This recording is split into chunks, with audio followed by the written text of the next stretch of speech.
নামাজে দাঁড়াবার সঙ্গে সঙ্গে তার দুই চোখটা টপ টপ করে পানি পড়ে, ঠিক কিনা? আল্লাহ ওয়ালাদের সোহবাত, তোমার নামাজ নামাজে পরিণত হয়ে যাবে। আল্লাহ, যে কথা আমি বলতেছিলাম, কোরআনে কারিম থেকে যে আয়াতটা তেলাওয়াত করেছি, আল্লাহ পাক রব্বুল আলামিন বলছেন, ইয়া আইয়ুহাল্লাযীনা আমানুসবিরু ওয়া সাবিরু ওয়া রাবিতু ওয়াত্তাকুল্লাহা লাআল্লাকুম তুফলিহুন। আল্লাহ পাক রব্বুল আলামিন বলছেন, ইয়া আইয়ুহাল্লাযীনা আমানুসবিরু, হে ঈমানদারেরা তোমরা সবর করো এবং সবরে অটল থাকো, সবরের ধারাবাহিকতা রক্ষা করো। সবর করার কথা বলছেন আল্লাহ পাক রব্বুল আলামিন, সবর করার কথা বলছেন। মুফাসসিরে কেরামগণ লিখেছেন, একটা মানুষ যদি 3 জায়গায় সবর করে, আমি লম্বা চড়া কথা বলবো না, একটা মানুষ যদি 3 জায়গায় সবর করতে পারে, সে একজন সাবেরকারী বান্দা হিসাবে আল্লাহর দপ্তরে নাম লেখাইয়া আল্লাহর ওলি হয়ে কবরে যেতে পারবে। 3 জায়গায় যদি সবর করতে পারে। 1 নম্বরে আছে সবর আলাল ইবাদাত, ইবাদতে যদি সবর করতে পারে, আল্লাহ ইবাদতে যদি কেউ সবর করতে পারে, আল্লাহর ওলি হইয়া সে কবরে যাবে।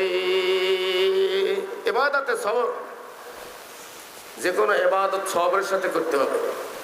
নামাজ পড়তেছি তো সবরের সাথে নামাজ পড়তে হবে, রুকু করতেছি সবরের সাথে রুকু করতে হবে, সিজদা দিতেছি সবরের সাথে সিজদা দিতে হবে। বোঝেন কথা, বোঝেন? এদিকে তাকান, সবরের সাথে ইবাদত করতে হবে, সবরের সাথে নামাজ পড়তে হবে, সবরের সাথে জিকির করতে হবে, সবরের সাথে তেলাওয়াত করতে হবে, সবরের সাথে করতে হবে। ও বাবা জিরা, এই সবরওয়ালা নামাজ, সবরওয়ালা জিকির, আল্লাহ সবরওয়ালা ইবাদত, এইটা শিখতে হলে আল্লাহ ওয়ালাদের সোহবতে যাওয়া লাগবে। আল্লাহর ওলিদের সোহবতে গেলে তোমার নামাজ নামাজে পরিণত হবে, তোমার জিকির জিকিরে পরিণত হবে, তোমার তেলাওয়াত তেলাওয়াতে পরিণত হবে। আল্লাহর ওলিদের সোহবতে গেলে তোমার সবরওয়ালা নামাজ শিখতে পারবা। যেই নামাজ আল্লাহর সাথে দিদার হয়, এই নামাজ তুমি শিখতে পারবা। আল্লাহ আল্লাহ, কত নামাজি তোমরা পড়ি। আল্লাহ, কেউ নামাজে দাঁড়াইয়া দোকানের হিসাব মিলায়, কি করে? নামাজে দাঁড়াইয়া দোকানের হিসাব মিলায়, নামাজে দাঁড়াইয়া সংসারের হিসাব মিলায়। আবার কেউ নামাজে দাঁড়াইয়া মাওলার সাথে দিদার করতে যায়, ঠিক কিনা? কেউ নামাজে দাঁড়াইয়া আল্লাহর সাথে দিদার করতে যায়।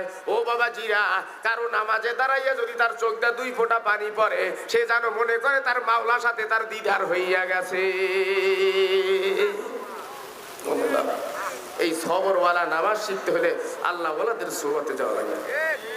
হাজী ইমদাদুল্লাহ মুহাজিরে মক্কি রহমাতুল্লাহ আলাইহির সোহবতে এক চোর গেছে, চোর, এক চোর হাজী ইমদাদুল্লাহ মুহাজিরে মক্কির কাছে যাইয়া বায়াত হইছে, বলছে হযরত আমাকে বায়াত করিয়ে নেন, আমি একজন চোর। হাজী ইমদাদুল্লাহ মুহাজিরে মক্কি রহমাতুল্লাহ আলাইহি বলেন, আচ্ছা তোমাকে আমি বায়াত করে নিলাম, সবক দিলাম, আর আমার একটা কথা স্মরণে রাখবা যে কোনোদিন মিথ্যা কথা বলবা না, আর যেখানেই তুমি আজান শোনো,